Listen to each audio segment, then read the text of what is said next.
is a little bit off the beaten path, while the country is known for Dracula. Also free walking tours where you can check out the numerous historical sites, and hostels run about $10 to $15 per night. The food is also hearty and delicious, and here's a money-saving tip. Public transportation is also affordable and easy to use in most of the big cities. Now, the Ukraine can be a challenging country to travel in because there is a language barrier and sometimes a lack of reliable transportation. But if you're looking for a seriously interesting European adventure on a budget, the Ukraine is perfect. So a dorm room can cost as cheap as $6 to $10 per night. Meals can run about $6 to $8 per day, and transportation is only about $1 to $3 for train rides or $6 to $15 for an intercity train ride. South America and visit Bolivia. Bolivia is also next level beautiful. You've got the Salar de Uyuni, which are the famous salt flats, sort of live like the locals do. You can spend very little on food, so look for the Menu del Dia, where you can get a 3-course meal for just a few dollars. Plus, accommodation is really cheap as well in hostels, running about $10 per day. South Africa. They also have a devalued currency at this moment. You can self-drive in Kruger National Park, which makes it a lot cheaper than your typical African safari. And the hostels that are referred to as backpackers are truly amazing. You've got people who are from all budget ranges, you've got locals, you've got people of all. Laos is a landlocked country, but it is not without its aquatic adventures. You have amazing rivers that you can tube down there. You have incredible waterfalls. I mean, truly stunning.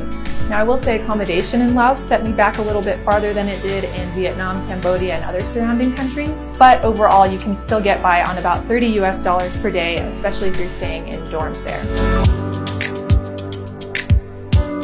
Vietnam is one of my favorite countries in Southeast Asia because it is just so diverse in terms of the landscape and very beautiful.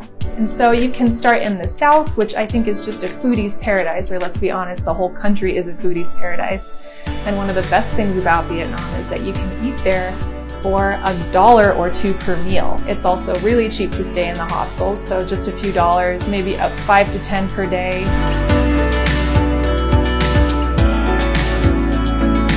Cambodia. This is one of my favorite countries in the world. Cambodia is that I could find dorm rooms that were only $2 per night. Food there is pretty cheap at just $3 to $5 per meal. And with all of these places, keep in mind that if you're willing to eat the local food is also a really good option for saving money. Sri Lanka is right next to India, but it's got a culture and landscape all its own. There are so many interesting historical sites that you can visit, and they can be kind of expensive, like $40 to $50 for a foreigner to visit, but they are worth seeing and truly beautiful. The other nice thing about Sri Lanka is that the food is super affordable, and so are most of the activities. So if you want to learn to surf, or if you want to go hiking on Adams Peak, or if you just want to chill on the beach, all of these things are super affordable, like under $10 to $20 per day. Buses across the country, but honestly, take the train. It is an experience in and of itself. India is a country of extremes. You can spend tons of money in India if you want to. So you can travel India if you're on a super budget for as little as $15 per day, but if you want to spend a little more, you can have an even easier experience. But accommodation can be super cheap. Food is delicious and very cheap. Accommodation-wise, you can only spend $4 to $8 per night in a local guest house.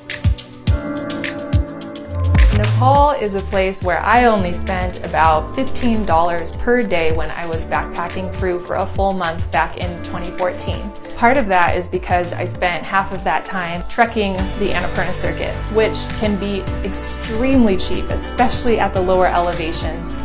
The transportation is easy to book, and you can get across the country for just a few dollars as well. Similar to India, the best deal that you can get for accommodation is to go in person and see what the rooms cost. And kind of like India, almost everything in Nepal is negotiable in terms of price.